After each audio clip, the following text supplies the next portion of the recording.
Hi, I'm Emily Magnuson, and I will be describing how to assemble a Dan inject dart, which is used for wildlife capture and chemical immobilization.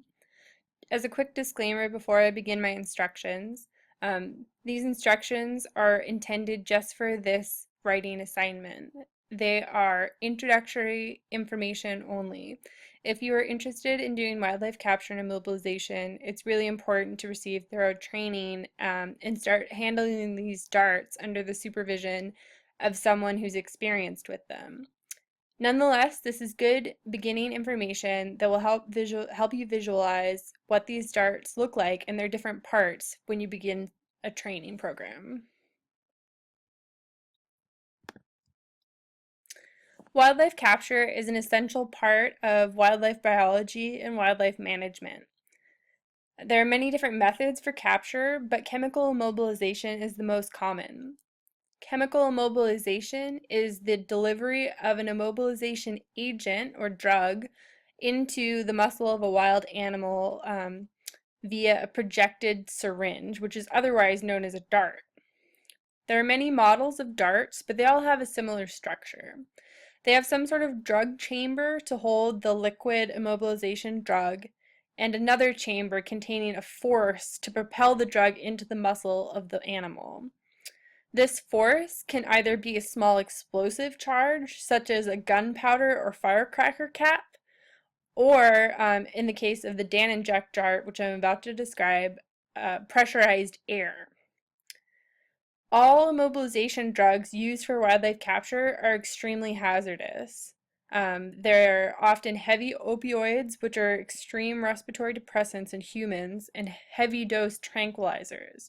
So before you even begin handling a Dan inject dart, it's important to have eye protection and plastic gloves so that you have no chances of being exposed to even a small amount of these immobilization drugs.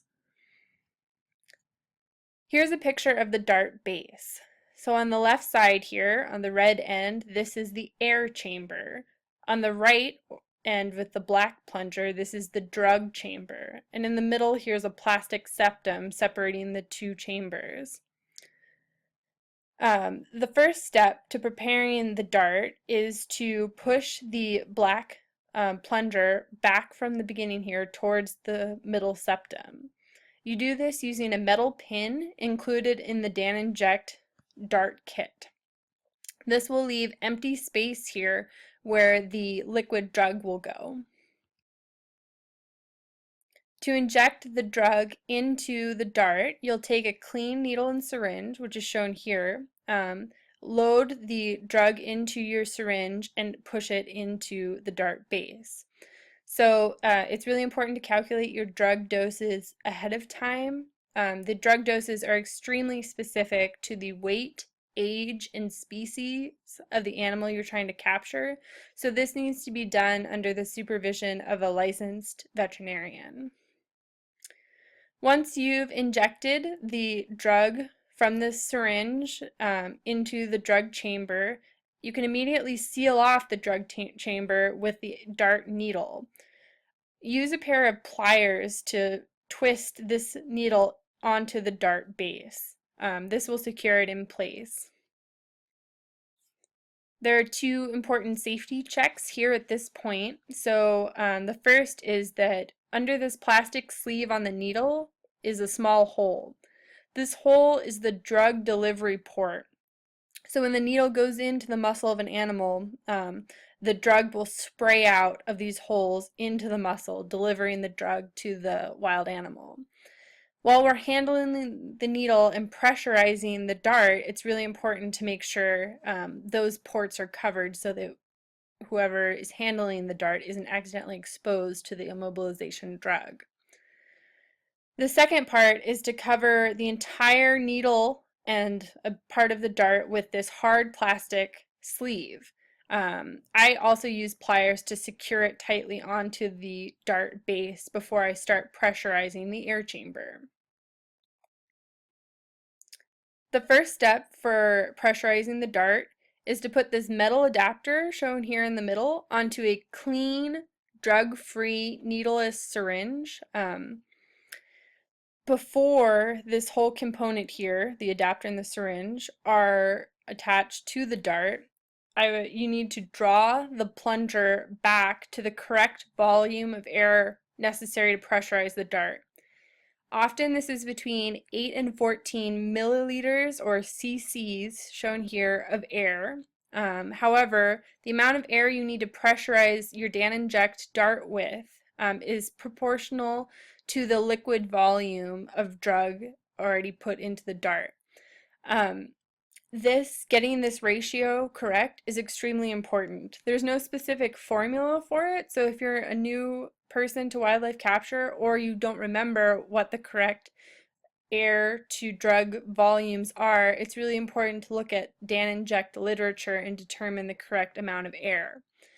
Putting too little air into the dart would mean that the drug may not fully shoot out of the needle when an animal is darted, which then the animal is partially drugged but not completely immobilized. So they may be stumbling around kind of incoherently, but also not sedated and not settling down. So that can be a really dangerous situation, both for the animal that's darted and the people who are trying to do the capture. Putting too much air into this chamber may make the dart explode. You know, it's heavy-duty plastic, but it's only plastic, so it's important not to put too much air in there for the safety of whoever's handling the dart. When you have the correct amount of air here, attach the metal adapter connected to the syringe to the red end of the air chamber here. Hold the dart with the needle and drug end facing up and the air chamber and syringe facing down.